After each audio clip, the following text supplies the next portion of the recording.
Hi guys, welcome back to my channel. This is Susie from Sea Salt and Stitches. Thanks so much for joining me again.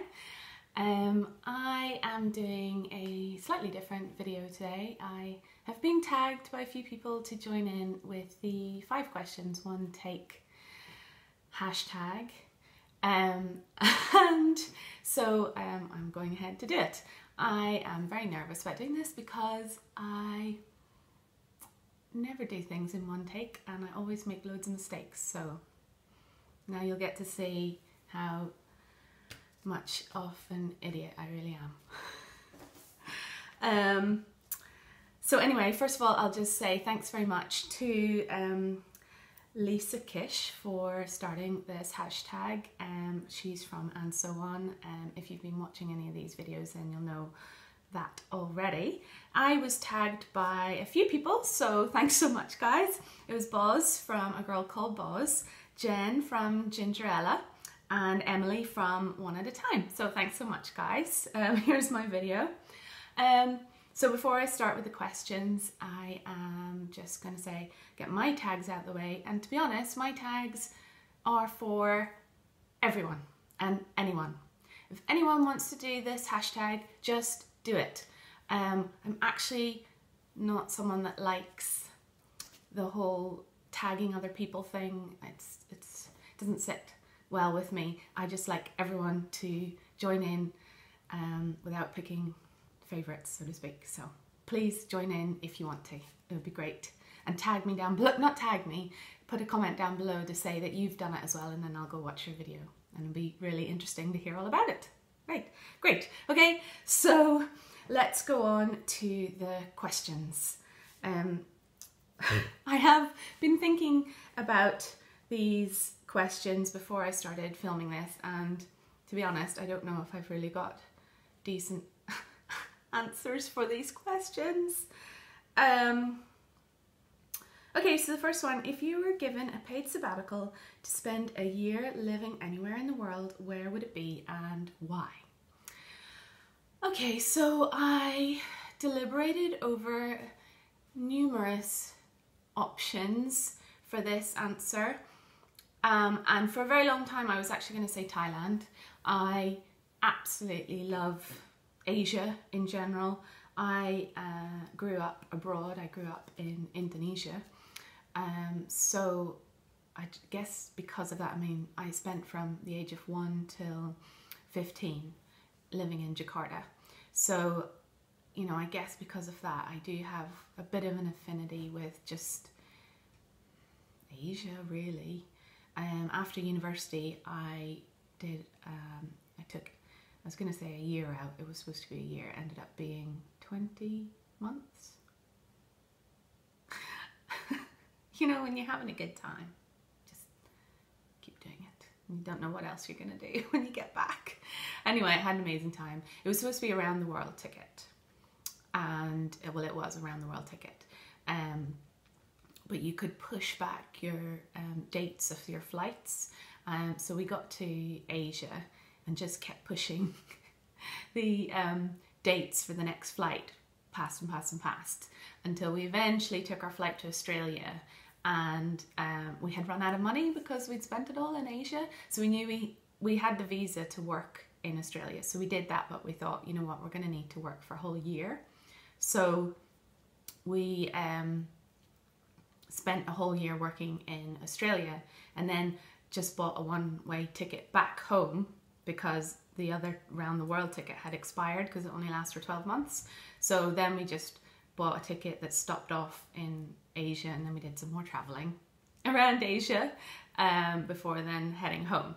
So that was a really long-winded story to tell you that my answer would be I'd like to finish off that round the world journey, essentially. I never got to go to New Zealand, and I would absolutely love to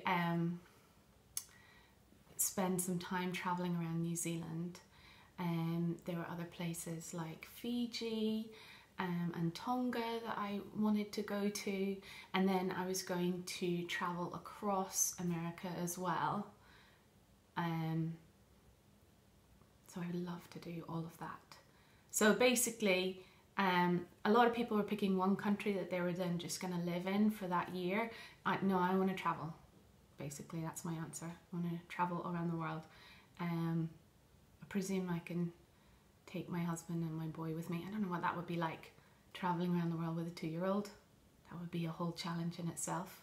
It would be good fun though. Anyway, oh my goodness, you can tell I go off on tangents, don't I? This is why I like editing my videos. Okay, that's kind of number 1. Okay, number 2, I'm not going to be able to answer this one. Who was your favourite teacher growing up and how did they influence you? Oh guys, I've thought about this. I have a very bad memory just in general, which has gotten me in a lot of trouble during my lifetime. Which is why I write everything down now, because I literally forget everything. So I can't really remember. There's no real teachers that stick out in my mind. So I'm going to be super, super cheesy, guys, and I'm going to say my husband, he's a teacher. He's my favourite one. He's my favourite teacher. God, I can't believe it's so cheesy. Oh. Right. Number 3. Name 3 things besides sewing that you're good at. Oh, I didn't think about this one properly before starting the film. Oh, right. Yes. Also, I can hear my son moving. No, don't wake up yet. He's on the, I could have the monitor over there. Anyway, right, name 3 things. Let's try and be quick. Okay, I am very good at organising things.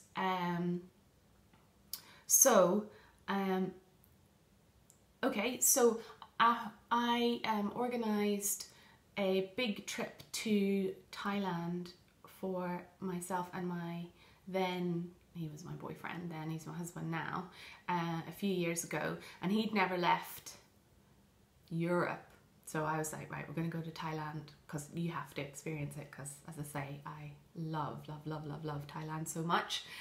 So he basically just left it to me, and I mean, I'm a bit of a geek, a dork when it comes to organising, and I had a whole proper itinerary made. I had it all done on an Excel sheet.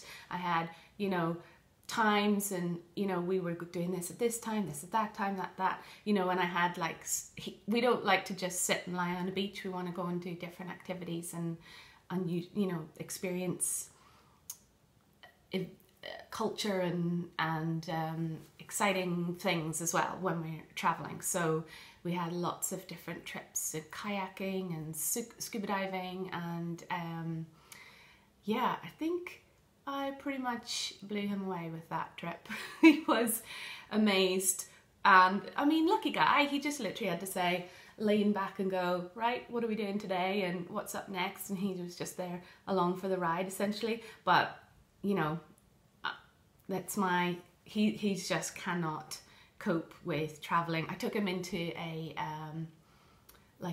metro, and I said, right, okay, we're going to such a place.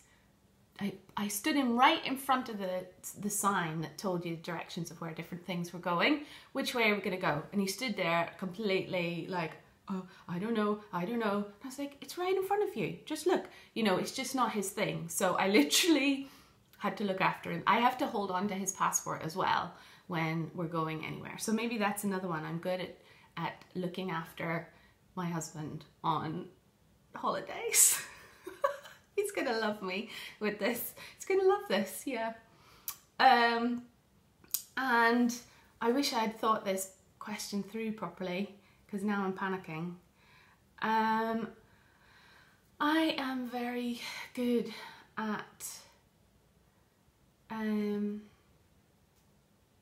well, actually, I think another thing I'm good at is cooking, and that is the next question. So I'm cheating a bit again, lots of cheating.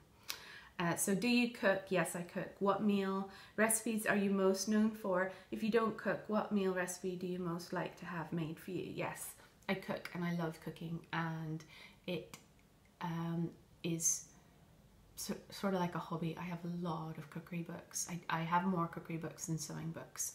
And I have like a lever arch folder with Polly Pockets in that's just filled with recipes that I've pulled out of magazines as well. What am I most known for? I think the only other person that knows this is my husband. I don't really cook this for anyone else because I don't really do a lot of cooking for other people. If I have to cook for other people, I stress so much about picking the right thing to make. But I, cook for my husband every day. So I made up this recipe, and it's such an easy recipe to do, and I made up a really silly name for it because that's me. And it's Susie's special Spanish sausage stew, because all the S's, because I'm cool like that. So, it's not like no one's ever made this recipe before, but I don't follow a recipe to make it. It's basically a sausage casserole, but with a Spanish twist. So it's got chorizo in there to give it that nice paprika flavor. Tin of tomatoes. There's loads of peppers in it, as in, like red and yellow peppers. And I put potatoes in it too, just to bulk it up. Olives go in it. What else do I tend to just bung in whatever I'm feeling. That's sort of how I cook. I sort of maybe start off with a recipe, but then I'll just keep going and add my own wee things, and a bit of this, a bit of that, and a bit of something else, and end up with something maybe slightly different. I get that from my mum. That's how she cooks as well. Another thing, I don't bake. I'm very, very, very bad at baking, partly because I don't practice it, because if I bake it, I have to eat it, and I don't need temptation like that in the house, because I have no willpower at all, and I would just eat it all. But saying that, I make a very good Christmas cake. Fingers crossed. I've literally just taken this year's one out of the oven, so I hope it turns out well. But my mother-in-law is coming to our house for Christmas, and she's already asking about this Christmas cake. Last time she came, they take it turnabout. They were here 2 years ago, and she ate so much of that Christmas cake. I thought I was going to run out, but you know what? It was a very lovely compliment. But it's my mum's recipe that was her mum's recipe, so it's nice. It's sort of like a family heirloom, essentially, of the best kind. Christmas cake recipe. Okay, and one sewing question. What is your favourite pattern ever and why? Okay, I'm going to be super cheesy here again. I mean, if I want to be like sensible with this, I'll say the plantain, because I love just the simple lines. It's flattering because it's loose on my hips, and it's a nice low neckline, which is flattering to me as well, and it's super easy to make, and it was free, but that doesn't matter.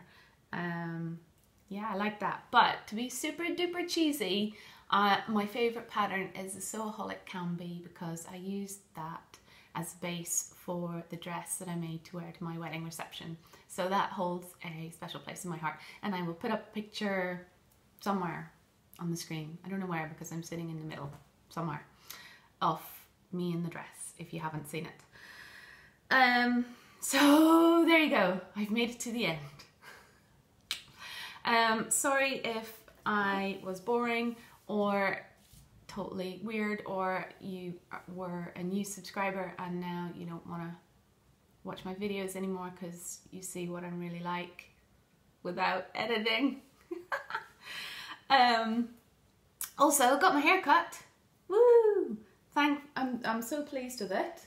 I had my hair cut back in, I think, February, and I didn't like it, so I got it cut again in sort of June time, and it was even worse, and I've just been growing it out ever since. So finally decided that it was long enough that I could try and get it cut, so I obviously went to a different hairdresser, and yeah, she gave me exactly what I wanted, which never happens when I go to the hairdressers. I'm always disappointed when I come out of the hairdresser. So yeah, I'm actually really happy. It's a little bit greasy now. I need to wash it for the first time for myself. That's always a big test, and see what it's going to turn out like when I have to style it myself. Wish me luck. Anyway, guys, yeah, big waffly video. Hopefully some of you will want to do the tag and will let me know in the comments, and I will see you again very soon. Bye.